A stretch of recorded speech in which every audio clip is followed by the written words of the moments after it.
If there's like one point I could hammer home, it's that software by itself is not enough. It is a channel, it is a vehicle to move a business forward. The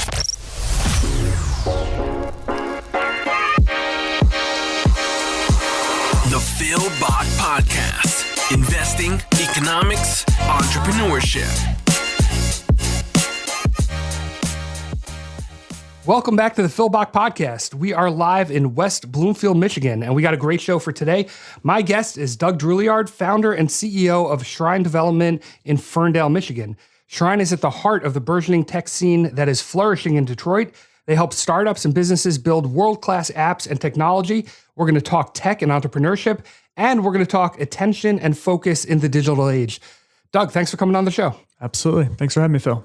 All right, so tell us about Shrine, how you launched a company, why, and what made you want to go out on your own? Sure. So I started Shrine Development 2017 after what I call a lifetime in software. Got my degree from University of Michigan in computer science. Was just always really interested in technology and programming.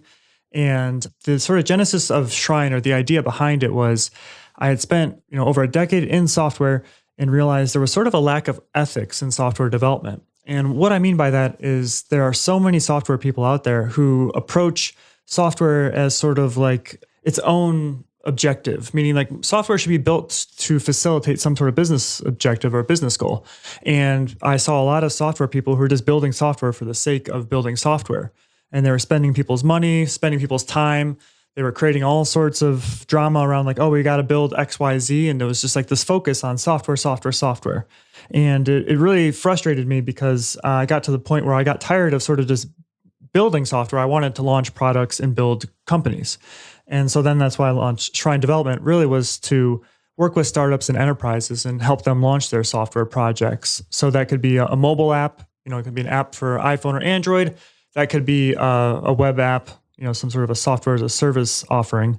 So that's really what I got into. It was I really enjoyed bridging that gap between business and technology. And I had just come out of a startup where we built a lot of awesome software, but didn't really make it a great business. And so that was sort of what I was trying to fulfill, was like, how can I help people avoid the mistakes I made and really not just launch great software, but launch great products or great companies? And I know, we've talked about this in the past, and I know that you love your position now at Shrine, where you get to work with a variety of different companies and mostly startups and, different companies and different projects, more so than being, let's say, the CTO of a new startup. Why is that? Well, I had tried the CTO thing a couple times and it didn't quite work out. So I came into Shrine a little bit by accident, meaning I had left a startup and knew how to build software, but then didn't know how to run a business. And then so I thought, well, why don't I just partner with people who know how to run businesses? So that was sort of the origin of it, was just sort of an evolution of my career, right? I enjoyed working on bridging the gap between technology and business, but at the same time, I didn't really know business. So I'm like, okay, I can bring the tech. Where do I find the people who understand the business? And then that's sort of why it led to a consultancy. And about that time, I was reading a lot of material by a guy named Grant Cardone. And he talked about the sort of desire to not just run a sort of solo entrepreneurship type deal, because it's very hard to be sustainable. And that turned out to be super true. Being a freelance developer is super difficult because you have to sell and service at the same time. And what I saw is most people, it starts out okay, but eventually they wear down and the money they make is the same as if they would have just had a normal software development job. Most founders, most startups. I'm talking about individuals who go to freelance. Those are the people I saw. So it's like I still wanted to do technology work, but at the same time, I knew I didn't have the idea or the team to really launch a startup from the ground up. And so I decided, okay, let's go work with the people who understand this. Let's go work with the startups and then help them launch their apps, help them launch their technology. There's a feeling out there among businesses that everyone needs an app, and everyone has to have an app regardless of whether in fact their business is conducive to being done through an app. What are your thoughts on that? Who should build an app? That is a great question, and the answer to it changes almost by the week. And that's been really challenging even for running Shrine Development. The number of businesses that need custom software, you could argue it's never been greater, but you can also argue that it's actually decreasing pretty rapidly. And the reason for that is there are so many really solid, what's called software as a service offerings. Sounds like a fancy, it's a big word for very simple software that you use all the time, like your time tracking software. Even Uber to some degree can be considered, software as a service, which means that you pay a subscription. You pay a monthly subscription as opposed to building your own software. So really, if you want to build your own software, it really has to be sort of core to your business, like absolutely aligned with your value proposition. And it has to be something where you have a validated idea for the most part, and the current solutions just aren't getting you there. And so, for instance, like if you needed to run like a CRM or something like that, absolutely not something I would recommend anyone build at this point. Sign up for Salesforce. Yes, it's $15 a month per user, but to build the equivalent is millions of dollars. And unfortunately, a lot of software people won't tell you that straight up. They'll say, oh yes, custom is always better. We can build you a CRM and it'll be better than Salesforce and it'll only cost you 20 grand. And you're like, okay, that doesn't sound right, but let's give it a go. And it never comes out well. So I think for the most part, to answer your question, it's like, if you are doing something that's absolutely brand new, never been done before, you're really trying to push the limits on, like, say, the graphics or building a game, virtual reality, something where there's just you're on the bleeding edge and you're a software company.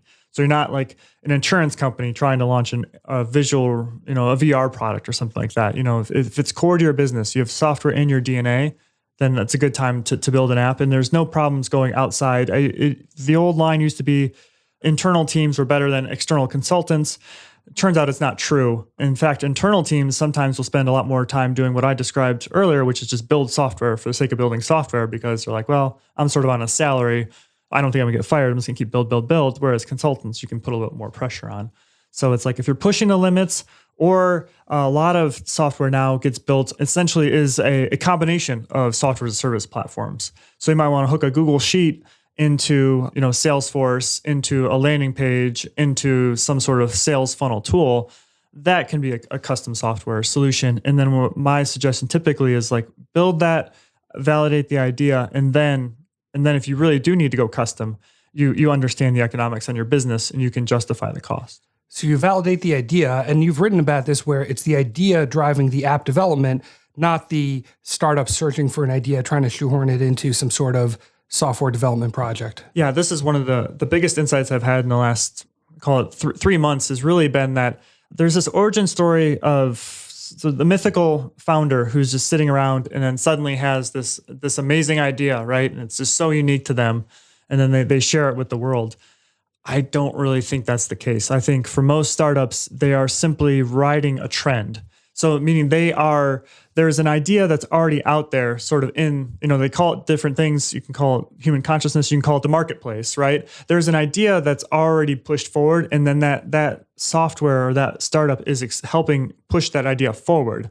But the idea is really what is so important. And that's why it really seems like some businesses that really take off, and you look at the founding team and the product and you're like, oh man, that product doesn't even look that great. And those guys, that founding team seems decent, but they don't seem like super geniuses. It's because the idea itself was really moving forward quickly.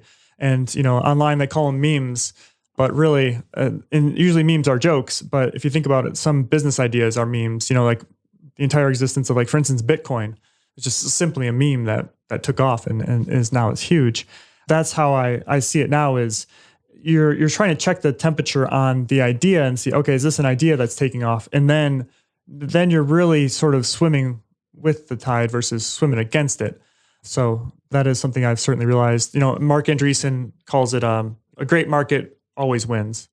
And so that I'm a huge believer in that. And that's something that I've come to notice as well. I, launched an ETF company at the time. ETFs were super hot. And, recently it's become the case that ETFs are super cold. And, I was thinking about it. I'm like, if I had the world's best buggy whip team, right? And we made the world's best buggy whips. We made them most efficiently and ran the best business. I don't have a business.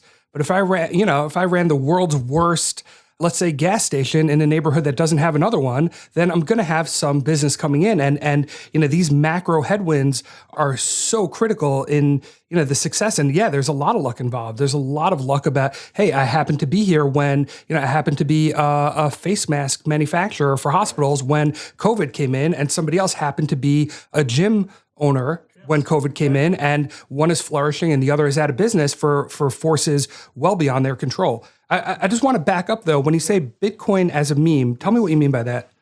I think Bitcoin is really the ultimate. It has value because people think it has value. I mean, there's not even like gold. You can at least have the meme behind gold is that at the end of the day, you could take gold and you could make jewelry with it, right? Or you could make parts. There's certain properties of gold that make it good for conducive, and you could use it in electronics. I mean, Bitcoin really it's just a string of digits. I mean, if you and I wanted to launch our own Bitcoin, I could kick it up in a day. It'd be the exact same Bitcoin as the one that's worth $12,000 a Bitcoin, the exact same functional properties, but it would have no value. Why? Because people believe in the Bitcoin, not our Bitcoin. Well, why? Because other people believe in it. And so it's been this idea that, it's founded on I'd call them libertarian principles that fiat currency will always be inflated. And there's this limited supply of Bitcoin. And then there's only going to be 21 million of them. And then it's going to stop. And then everyone's just going to hold it. And then everyone's going to become rich. I think it's sort of naive because I think once you get to 21 million, then people are going to be like, well, what's the next thing? Right. And I think that they'll get rid of their Bitcoin because probably a little bit too deep for this podcast. I don't want to take us too far down the rabbit hole. But if you think about how Bitcoin works, there's a set of miners, which are people who are just essentially guaranteeing security by solving really hard math problems is one way to think about it. And to solve these math problems takes a lot of energy. And that's what stops people from just like hacking Bitcoin and like me going in and taking all the Bitcoin. It's like, well, the Bitcoin network solves these math problems and that's what keeps it secure. Well, in exchange for that math, they get paid Bitcoin. I mean, so then it's sort of it's a self-contained sort of very elegant system.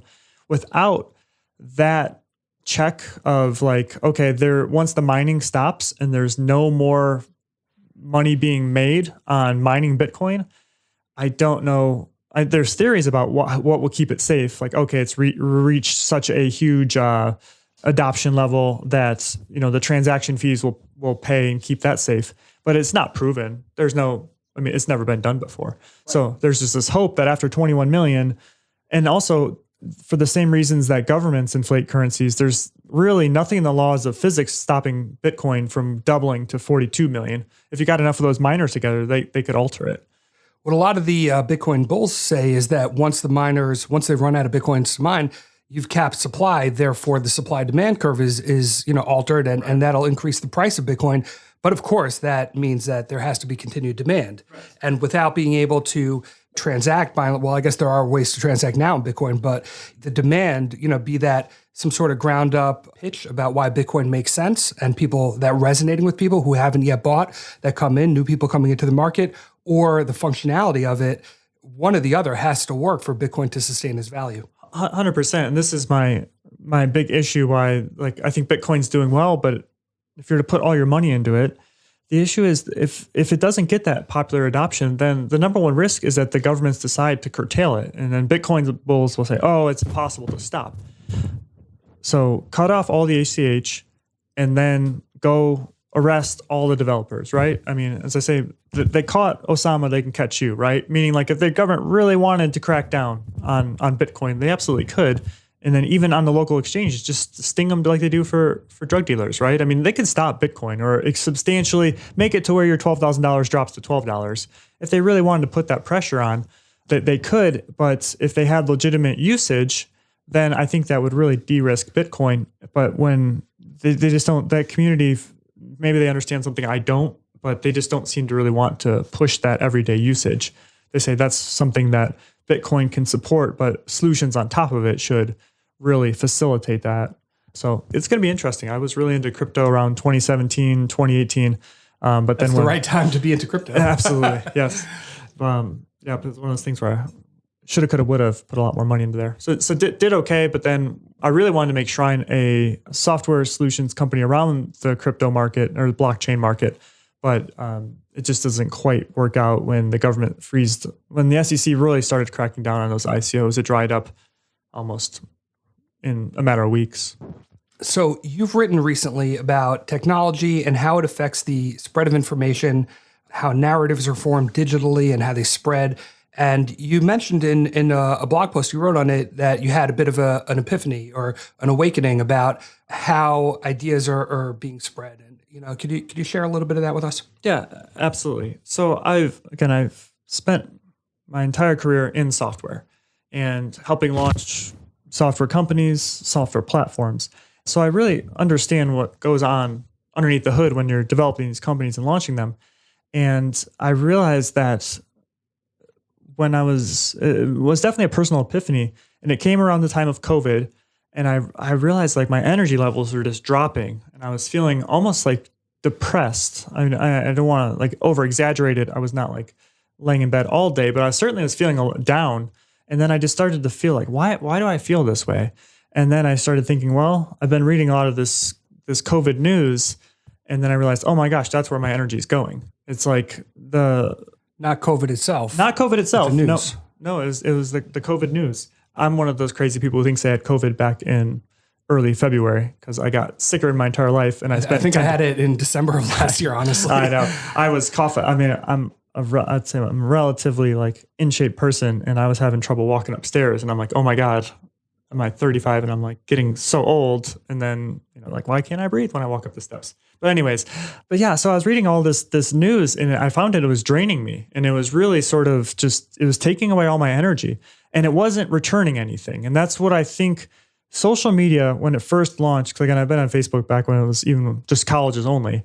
The general premise of social media was to allow you to connect in ways you couldn't connect and learn things that you could not learn any other way. So in that regard, it should be a huge boost to your life. There should be a lot of energy that comes to you through these connections and these learnings. It should be a net positive. And what I was experiencing was net negative. And then I started to think about it, and I'm like, oh my gosh, what's happened here is that the advertising business model means that you have to constantly worry about acquiring more and more users, especially active users. And the human psychology is designed such that the big fear sells well. That's what gets your attention, because these guys don't care. At the end of the day, it's about selling ads, and they don't care how you came through the door. They just want you to click on their ads. There's this massive disconnect between the people that work on social media platforms. If you were to ask them, it'd be very aspirational. We're changing the world. There's it's a lot of talks about mission, but all of them are commanding huge salaries, and then they're sort of like turning the other eye. Like, is this actually a good idea? They sort of they'll give you some vague answer and say, oh yeah, it's the mission, and we're saving the world, right? If you ask someone worked at Facebook or Twitter, it'd be about empowering people. That's not actually what they're doing. What they're doing is they need to have users. What sells well? Conflict and negativity. And what really sells well is personalized negativity and conflict. And so when you log onto these platforms, this is the second part of the epiphany, was like, okay, I don't feel well. The second part I realized was like, this is designed to not make me feel well. Like, this is some of the top engineers in the world, plus tuned with artificial intelligence, meaning essentially just looks at, it doesn't have to be super smart because it has so much data. It's just looking at how I engage. Well, I'm going to engage with things that are more negative because I'm a human. And so it's going to continue to feed me negativity because that's what keeps me coming back. And so that's when I realized, I think this was about April. Yeah, right around April, I realized, oh my gosh, if I continue along this path, I'm going to spend the next, I think at that time it was like, I thought COVID would go 6 months, 2 years, or about 5 years. I'm hoping we don't go 5 years. I think we're in for 2 at least. Even 2 is... even 2 is a long time, but I think we're easily into 2.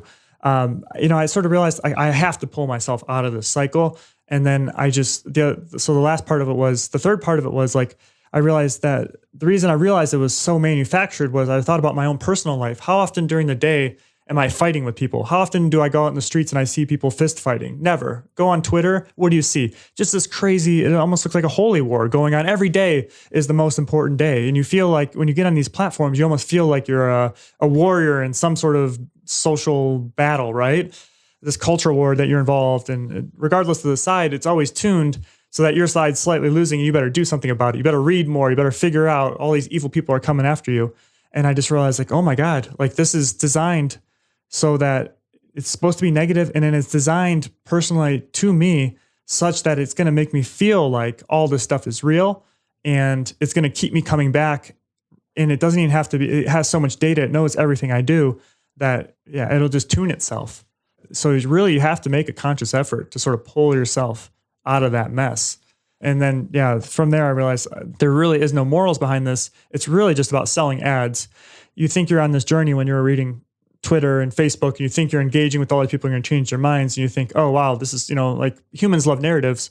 So you're part of this, when really it's almost more like the Wizard of Oz. There is no one behind the curtain. It's just to sell ads. That's my conclusion. It's just to sell ads. And so you're going to spend all your time that you would be working on your own business, spending time with your partner or your kids. That same energy is going into Facebook and Twitter, and it's just to sell ads. And that was the conclusion I came to. And once I got off those platforms, I realized oh yeah, I was spending more time with my kids. I became way less irritable.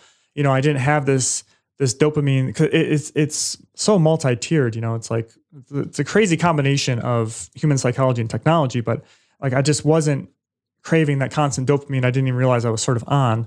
And so once I was able to pull myself out of that, I was I remember just sitting down at my table, and I realized if I want to do something great with my life, I got to get off this stuff, because the social media. And again, I'm not it's not like poison. I don't react to it. I don't I can go on Twitter and I don't freak out, right? I don't want to oversell this thing. It's I don't go in a spiral where I spend 10 hours. I don't know what happened.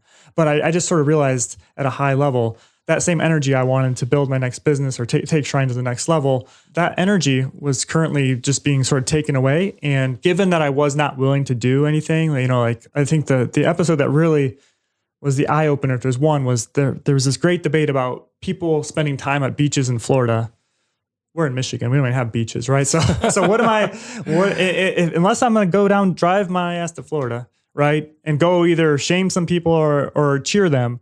What is the point of me spending 5 hours reading about all this stuff about people on the beaches in Florida? I mean, you can do it and you will feel like you're accomplishing something, but you're not really accomplishing anything.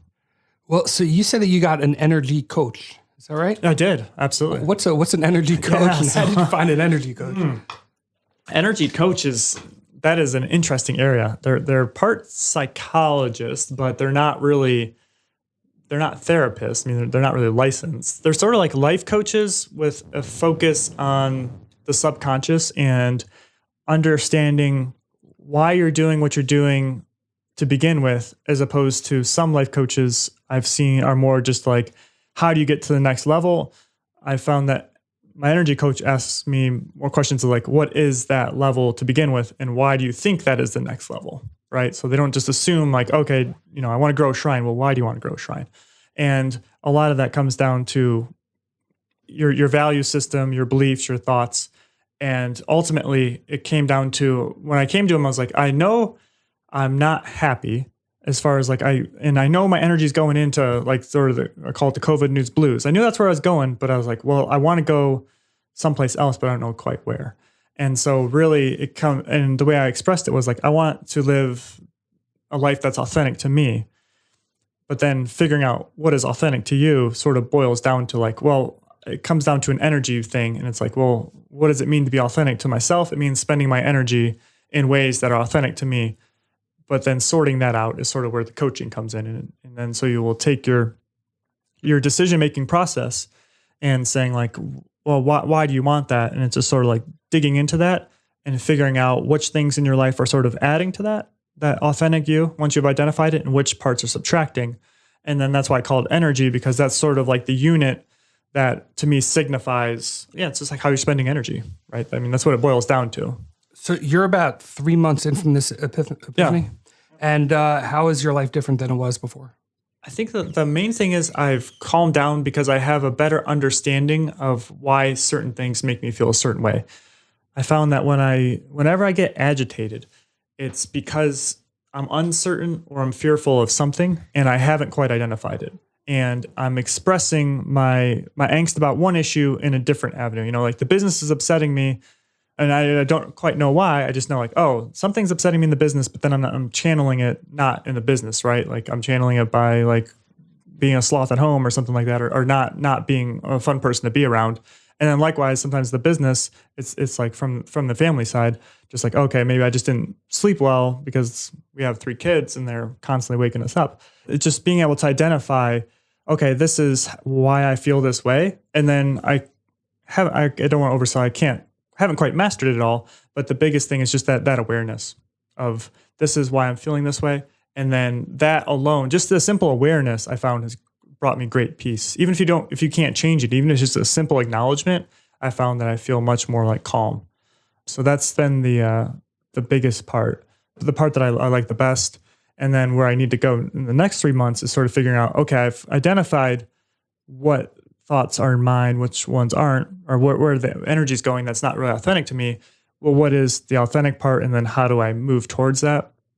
It really comes down to, again, it's sort of a rabbit hole once you start going into it, but just figuring out, this is where I want to go. This is authentic to me. And here's why. And then being able to sort of put a plan of action together. That's where I'm going in the next 3 months.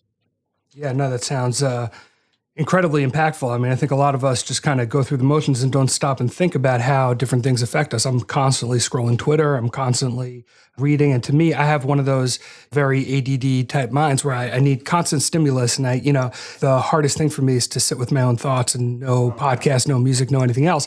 I've gotten it's something I've actually worked at because so many people talk about the value of meditation. Right. And it's something that I have been able to do when I purposely do it, but my natural state is to overstimulate myself, and Twitter is perfect for that.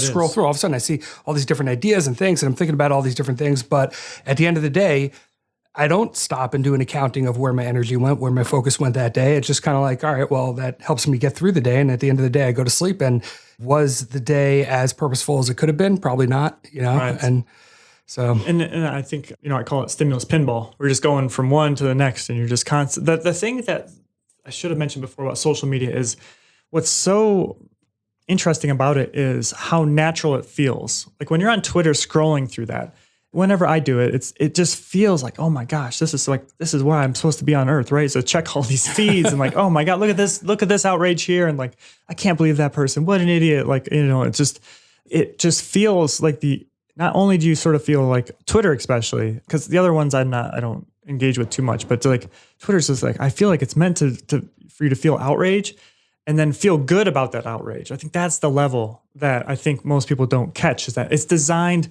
that feeling of like confidence that you're rightfully outraged and this is super important, that is manufactured as well. Like both those experiences are sort of manufactured. And the outrage itself is usually think about Twitter. I mean, they have, I don't know how many millions of tweets going on per minute, but they're picking, the 10 most outrageous ones, and then or maybe the 1,000, and then they optimize that down to 10. Like Twitter's doesn't even have a pure timeline now, right? Because they're reshuffling it. So not only have you self-selected into your sort of people that could outrage you, then they're taking the best of that, and then they're taking the best of that, and then optimizing it to you.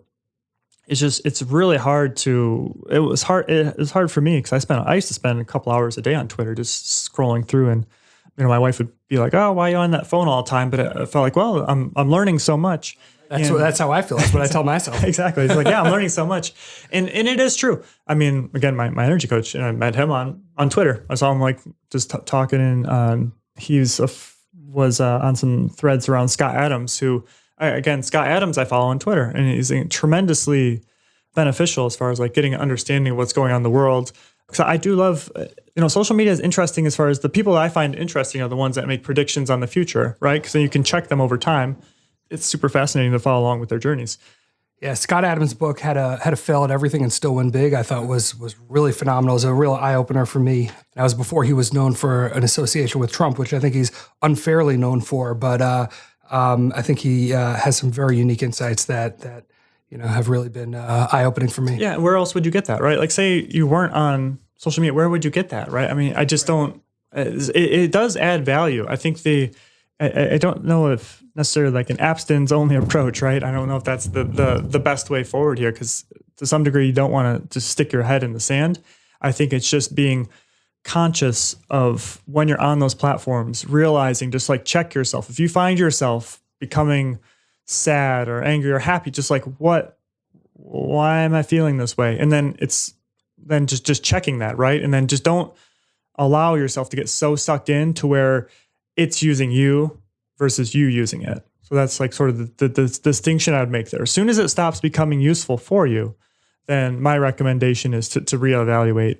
And on the meditation side, again, you find this stuff out on social media that you can't find anywhere else. There are some soundtracks called Bliss Coded Sounds that make meditation, for me, they've sort of taken it from something that's equivalent of like, I need as much like focus as it would be to like go work out, to like almost like taking a nap, which doesn't take much willpower for me. Like, I can go nap. So I definitely recommend checking the Bliss coded sounds out there. They're the MP3s. They don't have any words. They're just like these sounds that are supposedly engineered by science and the golden ratio. I found them to be very useful. And before, I couldn't meditate for more than 20 minutes, like an absolute stretch. But with those, some days I can go 45 minutes. And I'm not like by no means person who's great at meditation. So I want to bring it back to software and app development. Yes. Tell me about some of the trends that you're seeing and where things are going in the development space. Sure. So back to your question on who needs a custom app. The trend is there's a much larger need for software, but there's less of a need for custom software development. So there's two trends in particular that I see. One is the rise of platforms. So that would be platforms like Salesforce. That could be a platform like Webflow, Wix, Squarespace. A lot of these tools that help you build out your website, your web app, or even your app, those platforms are getting better and better every day. And so the need to go custom is decreasing. And honestly, it's one of those things where the custom software is worse than the stuff you pay only $20 a month with. And that's sort of an interesting flip on normal marketplace behavior would say custom is better, right? Because custom really suits you. That's not quite the case because these software companies have spent millions of dollars, tens of millions of dollars developing a platform. And if your business is even somewhat standard, which most businesses are to some degree, again, I'm talking about like if you're building stuff that isn't your absolute core competence. I'm talking about a construction company needing custom software for a CRM. CRM might be a huge part of their core competency, but building the software for it is usually not. And so that's the trend is like evaluate your service solutions pretty heavily before you build anything custom because they're getting so good. And the rise of the platforms has been huge and it's really changed the game. 15 years ago, you had to build a lot of this stuff custom. Now it's not so much. The second trend is the rise of platforms like Upwork, Upwork is a platform that allows you to hire developers and all sorts of talent directly. It's sort of changed the game on, it used to be that you would go with an agency or a specialist who was local. It's really made it so you can go direct. And now and they have, Upwork has pretty high, in my opinion, has pretty high fees, but it has a reputation system. It allows you to pay with credit card. It's made things you can get custom software, but it's much more like a mainstream experience, what you're used to doing. I think those types of trends have eliminated some of the need for agencies and allow you to go direct, especially if you want to go overseas and try working with someone in Ukraine. You can do that yourself versus going with a US-based firm. That model is not perfect. There are a lot of what I call dream killing. I call it the dream killing experience where people go direct. They don't have any knowledge of software, and then they get involved with development directly. And it's a very, very expensive proposition. It seems cheap. It's only $35 an hour or $15 an hour, but it's a very tough 6 months for a lot of people. They'll spend a lot of money and not get anything that's anywhere close to tie it all together. They'll end up paying for a custom experience. They'll pay 10 grand, and then they'll get a software solution that's 1% as good as if they just went to Salesforce and spent $15 a month. Right. I mean, it seems to me that if the success of your company is contingent on a certain project or a certain technology development, that you can't go cheap on that, right? I mean, that is so critical and more. I mean, now I talk about how the word startup has become synonymous with technology. And so, if that is the core product of a company, you can't just outsource it to someone you don't know. I mean, you can't just hope that they are as good as some unverified ratings on a website say they are. Yeah, I understand the buyer logic. The buyer logic is if you go US, because even with COVID software development, the demand for software developers is still very high. So, I mean, the Facebooks, Googles of the world are still hiring talent at an incredible clip. So it's very expensive. For the people that I talk to, the average salary, I want to say, is close to $120,000 for sort of a mid-level developer. And that's not even the super experienced people. So what happens is when you go out to get a bid on a custom app, any sort of ethical US shop is going to to tell you that it's like, you can do some of the initial discovery work, sort of like the engagement we did. You can do that for $10,000. But if you're really going to go big on it, and you're going to make this thing, especially on mobile apps, you're looking at a 6-figure purchase. And that's what an ethical shop will tell you. A unethical shop will say, well, those guys, that's just in the US. We have better rates in Ukraine, and it'll be 10% of that. It'll be 10K. For the entire deal, those guys in the US, they're just trying to rip you off. We do this all the time. Just go with us. And the buyer's thinking, well, even if it's double, even if it's 20K, I still saved 80K over the US firm.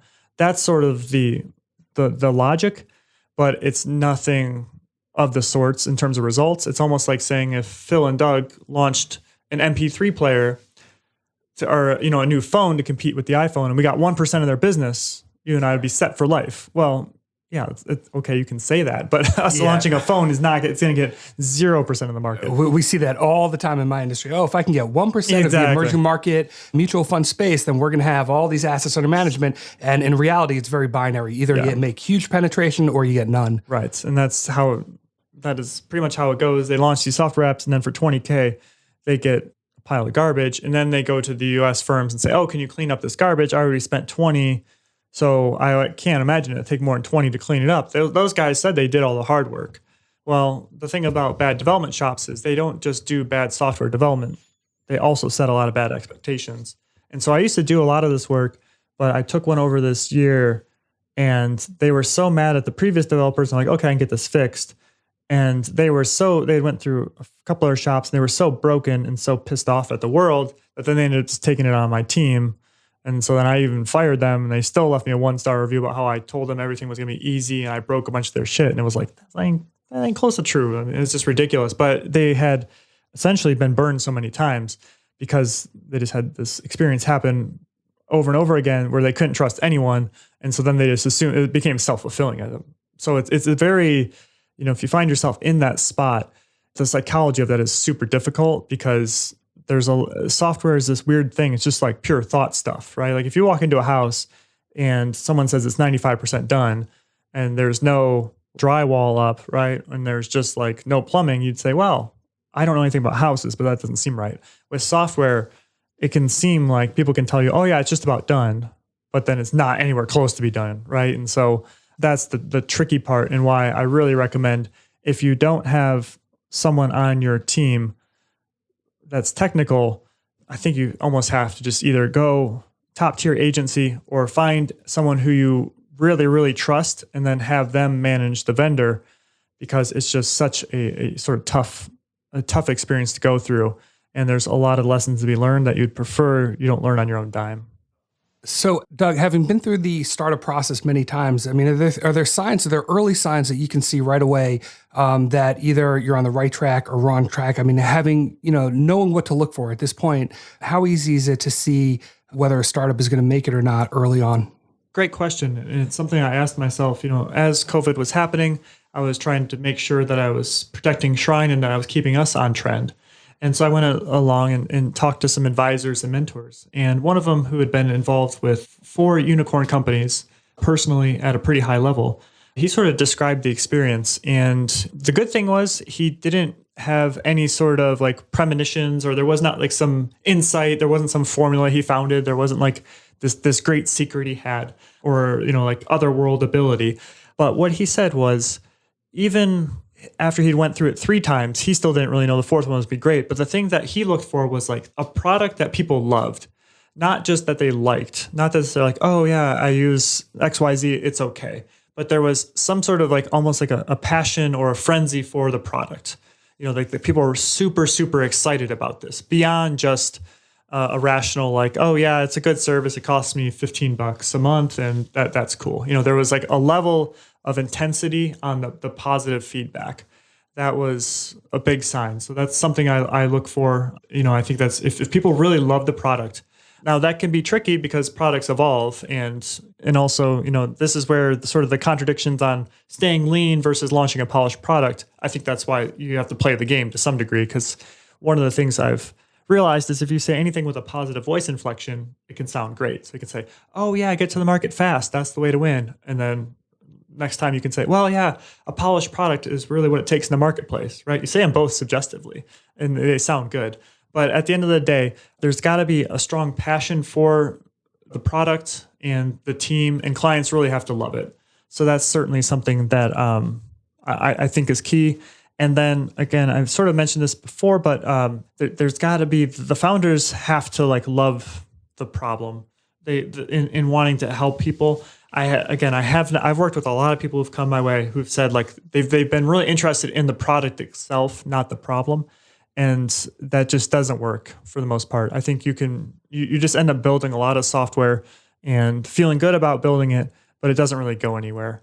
So again, I think it's a strong trajectory into the marketplace with a product that people are really loving. I think that's ultimately what I look for and what I've seen work in the past. I mean, if there's like one point I could hammer home, it's that software by itself is not enough. It is a channel, it is a vehicle to move a business forward. Doug, I like to close with this question, which is tell me an obstacle that you've had either in your life, your personal life, or your career that you've either found a way to work around or just persisted through. I think the best thing that I persisted through was when I started off Shrine, and it was a bit vague on what the origin of it was going to be. And I think the thing that I've done really well in the last few months is understanding what customers are great for Shrine and my team and which ones aren't. And being able to identify like, this is a great client and we can really help these people. And likewise, they can sort of be enjoyable to work with, and being able to identify a good opportunity from a not so good opportunity, and not just assuming that every client is going to be a great client. And that if we don't work out, like if we lose a deal, sometimes that's actually a good thing. So I'd say that ability, that refining that skill, it's one of those things you can phrase it both ways. If you lose a deal, it can be seen as like, okay, you lost. Anything you come up with is just an explanation. Oh, you lost. Don't try to congratulate yourself. You should have won that deal. However, there's been deals we've gotten that have not worked out for us, and I've gotten them because I'm thought, okay, we just need, sales is king, right? We need to get that business. We need the income. We'll make this thing work. Do whatever it takes. If it's the wrong client and they don't match up on certain core values, for instance, I found that people, authenticity is huge to me. When I'm working with someone, I like to be able to tell people like, this is the truth of what's going on. Here's exactly what's happening with your software project. And it needs to be something that people are likewise as authentic, because if they're not authentic with me, if they're saying, oh, I want to do X, Y, Z, when really they want to do A, B, C, it messes me up. Because I will be authentic, and then I take great pride in our work, and I will try to make things right. Like I'll try to help them get to where they say they want to go. But if that's not actually where they want to go, if they're just playing games with me, it really messes me up, because I'm like, well, I'm doing everything perfectly and things aren't working out. Well, it's because they're not stating their intention clearly with me. And so I would say the thing that I think I've persisted through really well is we've gotten just burned by some people, just gnarly things. I never let it kill our spirit. I think a lot of people, especially on one of them, just would have said, well, you know what, the business isn't for me. Everyone sucks. I don't want to do this anymore. I think we've had pretty strong resilience, and I've put the right people around me now to where we can persist through that. I think that's something that like 3 years ago, I just had no clue on even any of that stuff. I think I've really started to refine those skills pretty well. It's amazing how much you learn when you have your own company. It's amazing how confident you were that you knew everything there was to know when you start, and then how 2 years later you look back, you're like, I didn't know anything. No, I certainly went through that myself. Yeah, and then 2 years from now, you're like, oh wow, yeah, exactly. I had no. I'm so dumb. The me of today is so dumb compared to the me of a few years ago, I hope. Well, thank you for coming on the show. How can people learn more about working with Shrine? Sure. So best place is our website, www.shrinedev.com. You can send me a note personally at doug@shrinedev.com. That's probably the best way. And then take a look. I'm especially proud of our YouTube channel. We spent a lot of time just putting together content about software development in general. So a lot of the things I covered, we talked about here, as far as like different ways to build a software project. I have videos on all that. I have videos on our process. And it's like one of those things where you could just take the Shrine process, because a lot of it, our secret sauce is actually just out there in public. It's like I sort of laid everything out there and like, here's how you build a software project. I lay it all out there for you. It's like, if you just wanted to take our stuff, I certainly would encourage people, like if you're going to get into software, watch some of those videos, or even just email me your questions about how to build software, I will just gladly provide that information to you for free, because that process is super valuable and can help save a lot of time and energy. Yeah, and like you implied before, the most educated clients, or the clients that are the most prepared and knowledgeable, can be easier to work with. So, well, thank you again for joining me. Thank you to our listeners for your time and attention. Subscribe to get future episodes directly on your phone. Please drop a rating. No one ever does. I ask every week, but please do drop a rating, and we'll be back with a new show next week. Thank you for listening to the Phil Bach Podcast. If you enjoyed the show, please take a moment to drop a review. This show was published for entertainment purposes only and is not investment advice. Please contact a licensed professional before making any investments. Some of the securities discussed on the show may be owned by its participants. Opinions expressed on the show may not reflect those of their employers. Stay hungry and stay foolish.